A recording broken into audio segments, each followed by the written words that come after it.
LAC के 4 important point से अपनी आर्मी को पीछे हटा दिया है। और ये खबर जो है चाइना के फॉरेन मिनिस्टर के ऑफिस से रिलीज होती है। अगर डॉक्टर एस जयशंकर की बात करें तो उन्होंने भी जेनेवा के अंदर मीडिया के सामने ये बात रखी थी कि चाइना और इंडिया के बीच 75% तक जो डिसएंगेजमेंट है वो सॉर्ट आउट हो चुकी है।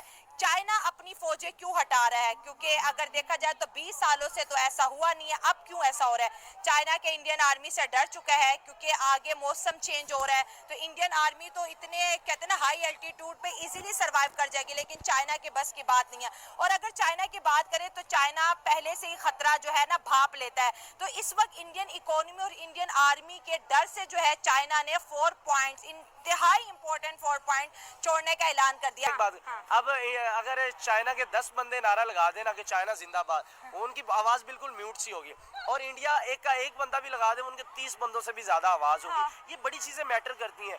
जो जंगें लड़ी जाती हैं वो जोश से लड़ी जाती हैं, जज्बे से लड़ी जाती हैं, जुनून से लड़ी जाती हैं, और बैकग्राउंड होता है सबसे बड़ी क्या ताकत होती है? आपकी आवाम की ताकत होती है। चाइना की आवाम नहीं ये सपोर्ट करेगी, ये चाइना की आवाम कभी भी नहीं सपोर्ट करेगी जंग के लिए। डिसएंगेजमेंट पे काम कर रही थी चाइना इंडिया बॉर्डर के ऊपर गलवान वैली में, ठीक है जी। अब देखें कि ये बड़ी इंटरेस्टिंग सिचुएशन पैदा होगी। मैं तो इसको बहुत ज्यादा, जो वांग ही की स्टेटमेंट है जो इंडिया के बारे में कि India is a developing nation है, तो हम इंडिया से साथ क्यों लड़ें? पीछे नहीं हटेंगे जब तक आप इस इशू को रिजॉल्व नहीं करेंगे। Normal relations can not exist between the two countries. जय हिंद दोस्तों, आखिरकार चीन को भारत के सामने झुकना पड़ा। चीन के विदेश मंत्रालय ने 13 सितंबर को कहा कि पूर्वी लद्दाख में गलवान घाटी समेत 4 स्थानों पर सैनिक की वापसी हुई। शुक्रवार को भारत के NSS अजीत डोभाल ने चीनी विदेश मंत्री से रूस में मुलाकात की थी, जिसके बाद चीन की सेना पीछे हट गई, जो कि भारत की डिप्लोमेटिक जीत है। यानी कि 13 सितंबर को चाइना ने अनाउंस कर दिया कि 4 पॉइंट से हम लोग पीछे हट गए हैं, डिसएंगेजमेंट कंप्लीट हो गया है। अचानक चाइना ये अनाउंस करता है कि 4 पॉइंट से डिसएंगेजमेंट कंप्लीट हो गया है। अब दोस्तों इसका देखिए, मैं पहले आपको बताऊंगा खबर, फिर मैं आपको जियोपॉलिटिकली एनालाइज करके बताऊंगा कि हो क्यों रहा है ये चाइना को अचानक सांप क्यों सूंघा, ये हुआ क्या। ठीक है, देखिए national security adviser Ajit Doval और चाइना के फॉरेन मिनिस्टर वांग यी 12 सितंबर को बात करते हैं सेंट पीटर्सबर्ग रशिया में on the sidelines of the BRICS summit. आपको पता है ब्रिक्स चल रहा है सेंट पीटर्सबर्ग, वहां पे ये लोग बात करते हैं और बॉर्डर कंसल्टेशंस जो हुए हैं उसका जायजा लेते हैं। चाइनीज फॉरेन मिनिस्ट्री स्पोक्सपर्सन माओ निंग ने मीडिया को 13 सितंबर को बोला कि दोनों फौजों, अब ये ध्यान से देखना और सुनना, मेरी बात ध्यान से देखिए, ध्यान से सुनिए, चाहे दोनों लड़ाइयां खत्म हो जाए, क्योंकि पैसा इतना खर्च हो गया है, एफर्ट इतना जा चुका है। अभी अमेरिका तो अफगानिस्तान के चंगुल से ही नहीं निकल पाया था ठीक से कि ये 2 बवाल और उसके गोद में आके बैठ गए, रशिया यूक्रेन और इजराइल हमास। तो भाई साहब अमेरिका तो जूझ रहा है, लेकिन अगर इसको अपना वर्चस्व कायम करना है चाइना को, तो फिर चाइना को अपने हाथ छुड़ाने पड़ेंगे, और ये गलवान और ये ईस्ट लद्दाख, इन सब से उसको थोड़ा सा पीछे हटना पड़ेगा।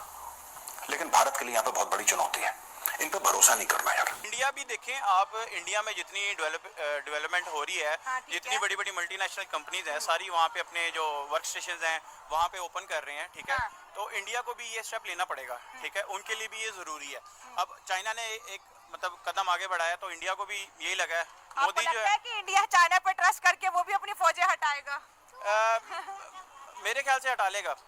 इंडिया जो है ना वो अक्लमंद है, ठीक है, पाकिस्तान की तरह वो बिल्कुल जो है ना वो हर वक्त वो कहते हैं ना दिल से नहीं सोचते रहते, उनको पास दिमाग है, वो दिमाग कैलकुलेशन अपनी करते हैं। अच्छा। वो सारी चीज़ अपनी देख रहे हैं, ठीक है।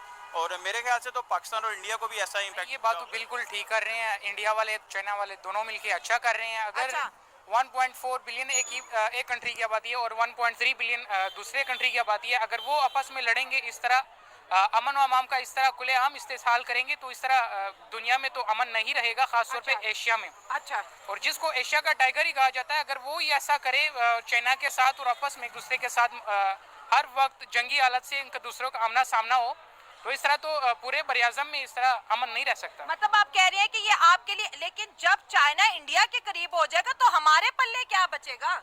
ये बात नहीं, अगर उन दोनों के साथ अमन का मुआहदा आपस में कर लेते हैं तो इसमें पाकिस्तान भी आता है, इस तरह अफगानिस्तान भी उनमें शामिल होगा।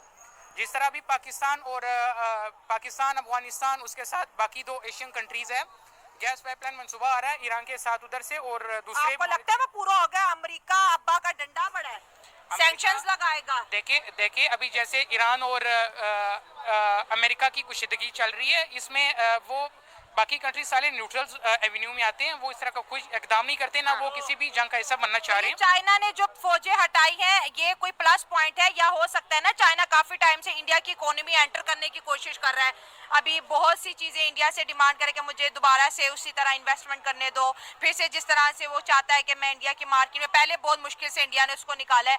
तो आपको क्या लगता है, या ये हो सकता है या फिर हो सकता है कि इतनी हाई एल्टीट्यूड पे चाइना की आर्मी इंडियन आर्मी के सामने टिक नहीं पा रही?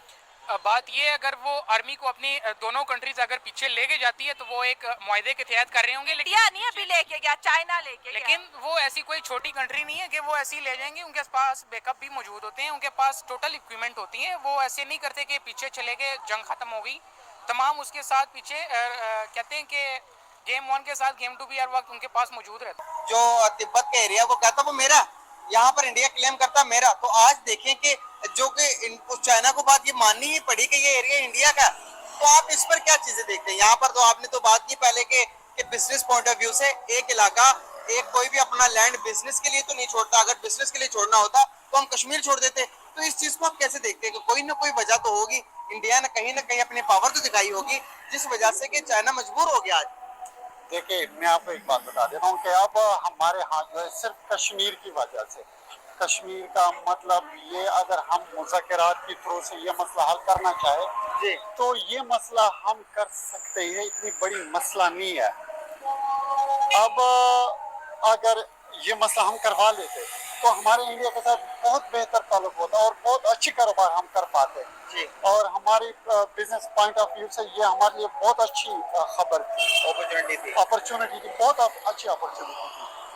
बजाय इसकी मैं ये चाह रहा हूँ कि मतलब ये कोई इसकी इंटरनल कोई नेगोशिएशन होगी, ये मुझे यही लग रहा है कि ये कोई पब्लिक ही नहीं होगा, ये कोई मतलब इससे कुछ ना कुछ होगा, कुछ ना कुछ ही होगा, वही बात सही।